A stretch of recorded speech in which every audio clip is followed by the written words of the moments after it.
There he Here goes. he comes down low. Do or die time for Rich Hammann. Lavoie's car just did a little stutter step, and that's all it took.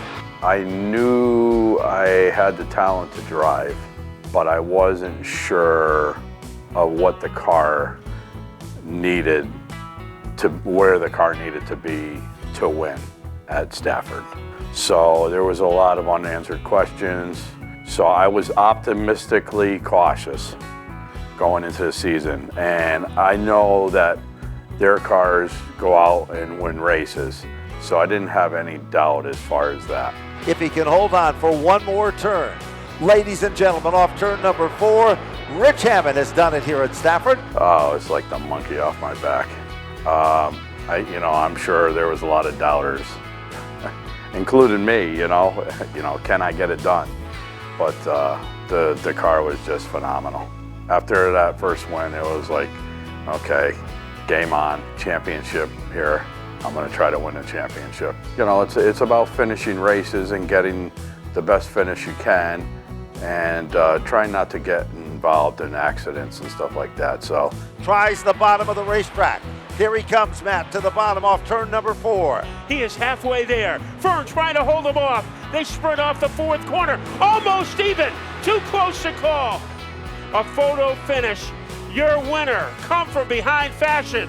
The Hammer, Rich Hammann. I was so glad that we could put a show on in our division for the fans. Because, really when it comes down to it, it's about the fans and putting a show on for them. Lavoie still setting in the comfort zone. Trouble now. Off the turn. Oh, Hammann hits at a ton, and Clement. The same thing there, and Patnode will spin. I don't know, it happened so fast that there was no time to even think about it. It was a hard hit. And actually I sat in the car because I didn't want to react to the situation. And I didn't want to do anything stupid.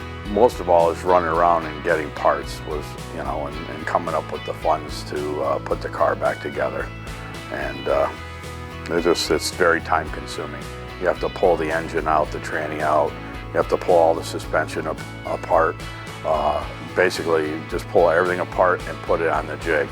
And that alone takes a lot of time. Then you got to cut the front clip off, then you got to put the new clip on, then you got to put everything back on the car and put it back together and put all the geometry back in the car. So it's a lot of work. And like the first couple weeks or whatever that we came back, I was having kind of like power steering issues. We had defective parts right out of the box. We were still fishing, but I think the last race the car really came alive. So you just keep on digging. Pretty satisfying, for the most part.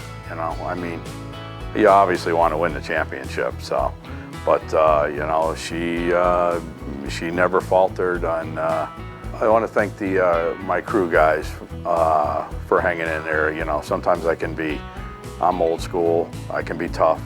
I like to thank Cam and Kyle and Tyler for being there every week and working on the car. I got to thank Mark and Rob, obviously, for really giving me the tools to go out and be competitive every single week. And I'd like to thank my sponsors, Mike from Tolland of Napa, and they've really been supportive. I've got them a lot of airtime this year. Dennis from DMW Graphics. He did all the graphics. He came up here and did the graphics for me. Rad Auto Machine for the awesome power and all that he does for our series. MWI Mobile Welding Industries, Standard Welding. Rick, he came on. So I'm trying to find some more sponsors to lessen the cost. Without all those little guys, I got to thank Sunoco Fuels too, and some of the little companies, Baker's Wood Shop. I got to thank Stafford and Flow Racing.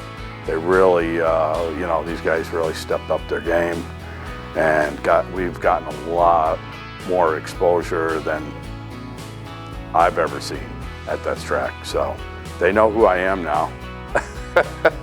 Hell yeah, I'll take it. Woo! Yeah!